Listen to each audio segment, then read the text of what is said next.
जिब्राइल ने कहा, इन 70 सप्ताहों को 3 भागों में बांटा गया है। पहले 7 सप्ताह यरूशलेम को फिर बनाने का समय होगा, यानी उन 49 सालों में उजड़ा हुआ यरूशलेम फिर से बनाया जाएगा। शहर की दीवारें दोबारा खड़ी होंगी और गलियां फिर बसेंगी। लेकिन यह काम आसान नहीं होगा। विरोध और मुश्किलों के बीच यह सब काम पूरा किया जाएगा।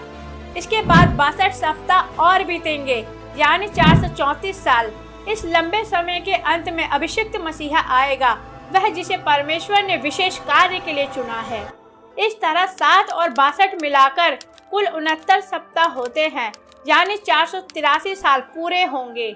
कई बाइबल विद्वान मानते हैं कि फारस के राजा आर्टशेरक्स द्वारा यरूशलेम को फिर बसाने के आदेश से यह समय गिनना शुरू होता है। उनके अनुसार लगभग 483 वर्ष बाद प्रभु यीशु मसीह यरूशलेम में आए, जहां बहुत से लोगों ने उन्हें मसीहा के रूप में पहचाना। और जैसा कि भविष्यवाणी में कहा गया था, उन सप्ताहों के बाद अभिषेक को अस्वीकार कर मार डाला जाएगा।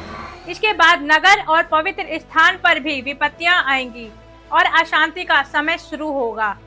लेकिन यहीं पर परमेश्वर की इस भविष्यवाणी की घड़ी में एक विशेष ठहराव दिखाई देता है, मानो समय की सुई कुछ समय के लिए रुक गई हो। अब इस भविष्यवाणी के इस हिस्से को ध्यान से समझिए।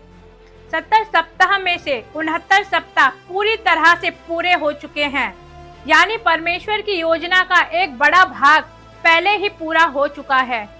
लेकिन यहाँ एक महत्वपूर्ण बात है कि 17वां सप्ताह अभी शुरू नहीं हुआ है। होना तो यह चाहिए था कि 69 सप्ताह के तुरंत बाद 17वां सप्ताह शुरू हो जाता, लेकिन ऐसा नहीं हुआ। इन दोनों के बीच परमेश्वर ने एक विशेष अंतराल, एक ठहराव रखा है। पूरी वीडियो देखने के लिए नीचे दिए गए लिंक पर क्लिक करें।